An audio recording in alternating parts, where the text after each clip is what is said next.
WTF moments on divorce court. If I look at a female, I'm gonna make you think you look better than some celebrity or supermodel. You know, if you fall for them little lies, I'm telling you, oh my bad, yeah, I might take you out to dinner, or I might buy you a little outfit, but I don't count that for real. There was a point in time our doorbell rang and he went outside.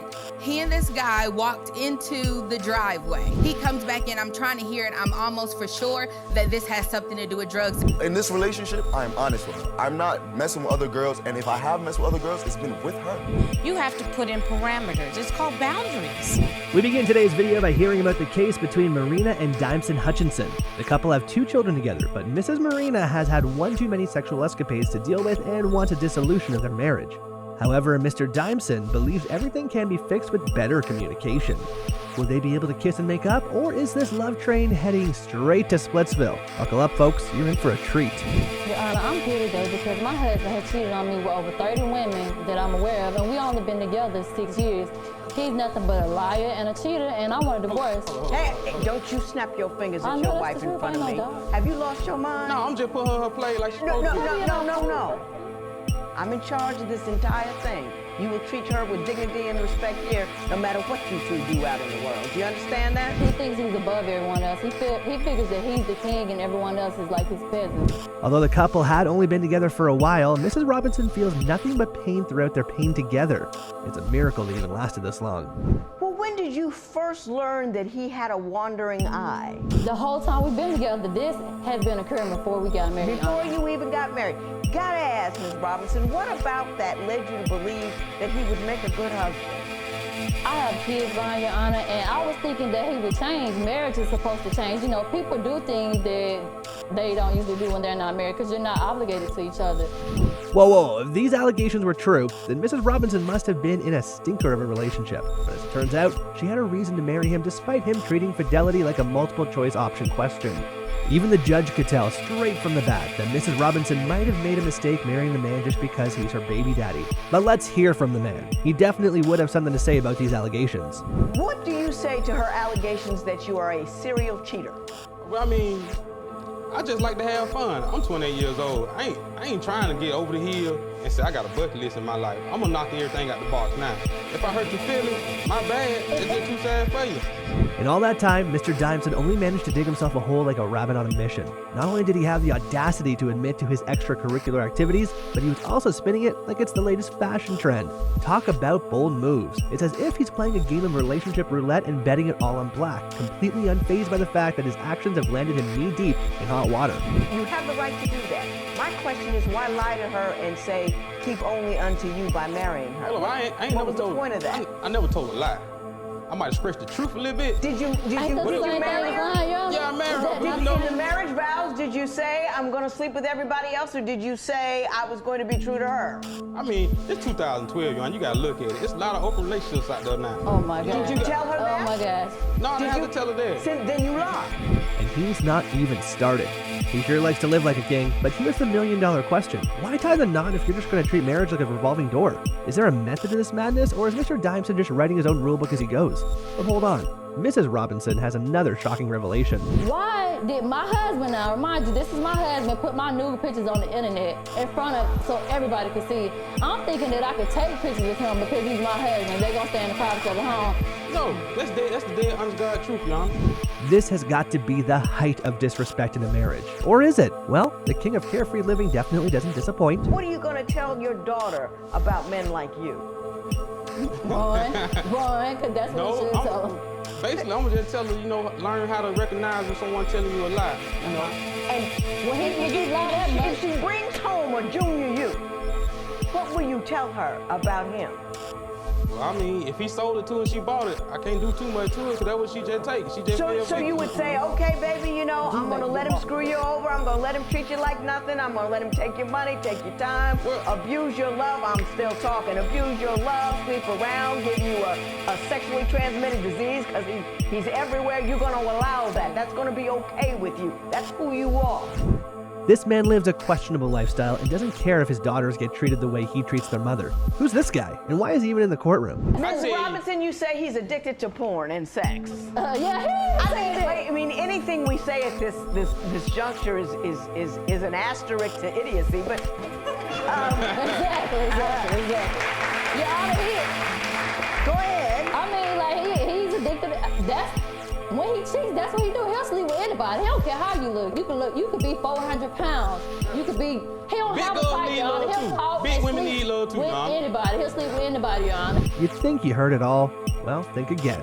A sex and porn addict. This guy ticks all the boxes of a dysfunctional husband. I see why the judge is baffled she even got married to him in the first place. What's more, he wants all the sexual stuff but keeps it off the menu when it comes to his wife. On his birthday of last year, I bought a lingerie outfit and a little game because I know he likes porn and sex, so I'm trying to please my husband. Right. He told me that was a Valentine's Day gift. He told me that was a gift to me, not him. Like, he didn't even want it. It's like he don't even appreciate my body.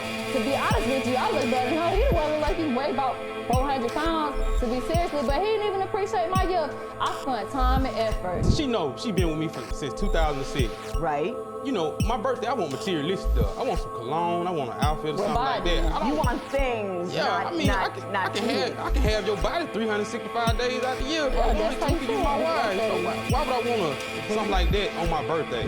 One would assume Mr. Dimson recognizes that he hasn't been the best husband and that his marriage is spiraling into an abyss. But no, he does not have the faintest hint.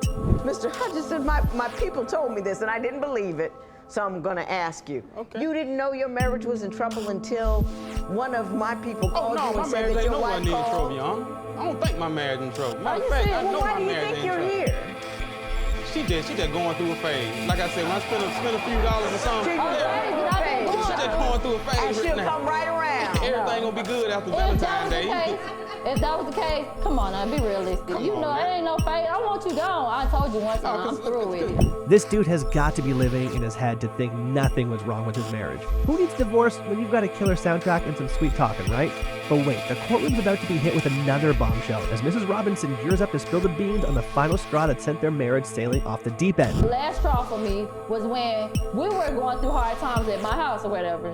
He went home to see his parents. He was depressed, so I let him go home to see his parents, Your Honor. Mind you that he didn't buy me nothing for my birthday, but he went to see another female, Your Honor. This is 2 hours from where we live in now. He drove 2 hours to see another female. Didn't even see his daddy, Your Honor. Bought her a dress. He bought her a birthday dress, took her out to eat and spent time with her. Not even counting the gas that it took to go down there, Your Honor. He knows his play is up with his wife presenting such substantial evidence in court, dealing how he spent $117 on another. Wait, he never even cared about anything in the first place? With everyone knowing where the judgment would be, it was time for the judge to give Mrs. Robinson a piece of her mind. So I'm asking you, as a grown woman, a woman who is beautiful, a woman who has 2 children, a woman who is employed and got some sense about herself, you step away from whatever 7-cent line he's trying to sell you and keep stepping because he has no motivation to do better. He doesn't have the capacity to do better because he doesn't even have the esteem to be a man, and only a man can be married. Overcoming any addiction is a real struggle. When one of the partners in a marriage is an addict, the relationship tends to suffer, like in the case between Sin and Tyrone Wilson, where the husband's addiction is threatening to put a Titanic-sized iceberg right in the middle of their marriage. Can they navigate these stormy waters and emerge stronger, or is it time to sound the retreat and chart separate courses? Let's hear their case. First off, I want to say that I love my husband with every essence of my being. We have been together off and on for about 13 years now, and I'm still as in love with him as I was before. However, he does have an addiction that is heavily affecting me, our marriage, our relationship with our children, and if we can't find some resolve, Your Honor, then I don't know where that leaves us. Your Honor, I love my wife. I'm here today because I want my marriage to work. I want to show my wife that I not only care about our family, but her, and I want our marriage to be everything that I envisioned it the moment that I laid that ring on her finger. Sin is looking for a resolution to this conflict, one that threatens the core of the relationship. In the same vein, Tyrone also seems invested in the idea of saving their marriage as he doesn't want to lose her or the beautiful bond they share. But where did it all start to go wrong? He was late picking me up one day. It's also something he never does. He's always waiting for me when it's time for me to get off. I get off at 3 o'clock. He's there at 2:47. This particular time he was late and I knew something was up. Not only was he just late, he was like an hour late. So I'm calling him, I'm sending text messages. He did not answer. He pulls into the driveway like sideways. And I'm like, fool, what are you doing? I admit I was late. Very. this was a situation I was not supposed to pick her up from work this day. That is not true. That day, it What wasn't kept a you day. from being late that day? I did take some pills, I will admit that, but that's not the reason. That is absolutely that I the was reason why late. he was late. I'd had a death in my family shortly after we got married, and I believe that that was substance abuse related, and it hit me hard. I haven't lost many people. He knows that. I also have a history of substance abuse in my family. Okay. I have missed many Christmases, birthdays, holidays with my mother because of her substance abuse, and it scarred me for life. It has affected me, who I am as an individual, and who I am as a mother. A couple of pills, and then once Mr. Reliable is late picking up his wife from work. Now, when addiction starts throwing a wrench into your efficiency and productivity, you know it's got you in a chokehold tighter than a python with a grudge. It turns out that the wife has a reason to be uptight about the whole situation. With her experience with substance abuse, it's clear why she didn't take lightly the fact that he had an addiction problem before they tied the knot. But how did such a responsible-looking dude end up with an addiction problem? I worked on a roof doing industrial roofing, and this particular day it was about 107 degrees outside, steaming hot. I climbed up the ladder as usual, and I woke up in the hospital and was on pain medicine for 6 months. And after that 6-month period, I got taken off of the pain meds, and I started physically getting sick. Withdrawing. Yes, I didn't know what it was then. That's because you had become dependent on the pain medication. Your doctor should have been weaning you off the pain medication rather than just giving you the same medicine over and over, so that when you abruptly stop that medicine, your body is saying, wait, what the heck just happened to me? Granted, Mr. Wilson was an unfortunate recipient of a terrible medical procedure, but he should have deemed it fit to let his wife in on his guilty pleasures. Let's see what other secrets he's been hiding from her. But Mr. Wilson, by the same token, you owed her that. Absolutely, and I agree with that 150-fold. Your Honor, there was a point in time, I have Ring cameras at my house. Our doorbell rang, and he went outside. He and this guy walked into the driveway. He comes back in, I'm trying to hear it. I'm almost for sure that this has something to do with drugs. They're close in contact, I can't hear him. He knows I'm listening. He comes back inside, I'm like, what is that about? Oh, that's someone that wants to mate with our dog. Our dog hasn't even gone through her first heat yet. She's not mating nobody no time soon. Bringing a drug deal to the family home where your wife and kids reside? That's not crossing the line. That's pole vaulting over it with a rocket strapped to your back. Although he denied the allegations, the lies and deceit didn't end there. There he goes, dropping quotes like those of the great Gandhi, but he knows he should be doing better. What has he done to really conquer this demon hell-bent on crushing his marriage? Practicing abstinence from But if you're pills. smoking weed, you're still using. I've been sober for 3 months. I have not touched a pill in any shape, form, or fashion. But you're using marijuana. Yes, ma'am, I do smoke. A lot, lately. Weed is legal. I'm not talking about what's legal. Alcohol is legal also. Yes, ma'am. But if you overindulge in alcohol, you become an alcoholic. Yes, and that's ma'am. just as much an addiction. Yes, okay? ma'am. Apparently, his little game of abstinence has led him straight into the warm, dangerous arms of marijuana, and the judge isn't buying into the weed is legal argument because it's another addiction on its own. However, he's never sought professional help to help tackle the underlying problem and salvage what is left of his beautiful union. Into the question, how long before he seeks third-party assistance? You know you can overdose, right? Yes, ma'am. And all that bragging about being a great father, how does Mrs. Wilson explain daddy's dead to your children? She doesn't. She can't. Because that's coming. I want you to know that it's not a maybe. It's coming. You have to get real help. I gladly will accept it. Would you be willing to go into rehabilitation if we can put you in touch with a program locally near your community? Yes, ma'am. As the judge rightly points out, not only does he risk overdosing on these substances, but he's also exposing his kids to drugs. A man who's got so much love for his family should know better and do better. With promises made to do better, could Sid and Tyrone's relationship finally get a much-needed shot in the arm and a fresh lease on life? Let's hold our breath and cross our fingers as we hope against hope that love will prevail in the end. Being a party animal can only get you so far, but when it comes to marriage, partners must find a balance between life and parties. So when Mr. Agbaje accuses his girlfriend of being all about that Miami lifestyle, he's hoping the woman he loves can relinquish her habits to build a home with him. Not that Miss Jasmine didn't have something to say about Mr. Agbaje's wondering eyes. Will they be able to save their relationship and forge ahead stronger? Let's hear the case. I'm originally from New York, so I moved to Miami, which is like a party place, a party city. I came out there for work. I met her through Facebook. It was great from the beginning. I wanted to be very stable, and I think that was what she was bringing to the table. Very soon found out that's not the case. Ms. Brown, you're here today because you say Mr. Agbaje has brought these problems on himself. You say manipulation is the only way to get his attention, and you also don't fully trust him. Yes, Your Honor. Hold on to your hats, folks. Given how Ms. Brown admitted to using manipulation to get Mr. Agbaje's attention, it seems this pair has a lot to spill.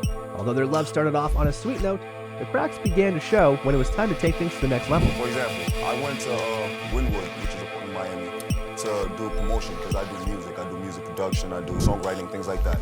And I wanted to promote a single, so I went with her and a female friend who's an artist as well. As soon as we get to Wynwood, like 5 seconds later, she starts an argument over nothing. I can't even remember what it was, but I said, you could just go. She said, okay, no problem. She jumped up to leave. So I'm like, oh, that's what she wanted. A couple hours later, I see her on social media. She's on Instagram. They're twerking at a mansion party. They have barely any clothes on for real. And it was just like, this is what you were trying to start an argument with and trying to get away when I was like working. So despite Mr. Agbaje's best efforts to always prove his commitment and loyalty to her, all she wanted to do was to be at parties? Let's hear what she has to say about this. It was not a setup. He did invite me to go do promotion for his music with this female artist who he has had sexual relations with. So it's not just some platonic relationship. Thank you, Your Honor. It's not. Now that's a plot twist we didn't see coming. It seems Mr. Agbaje's work has him surrounded by a sea of females like a lone sailor on a deserted island. Add to that his wandering eye and an insatiable urge to explore sexuality, and it's no wonder Ms. Brown's trust in him is about as solid as a Jenga tower in an earthquake. And as it would turn out, he has a tainted history when it comes to dealing with women.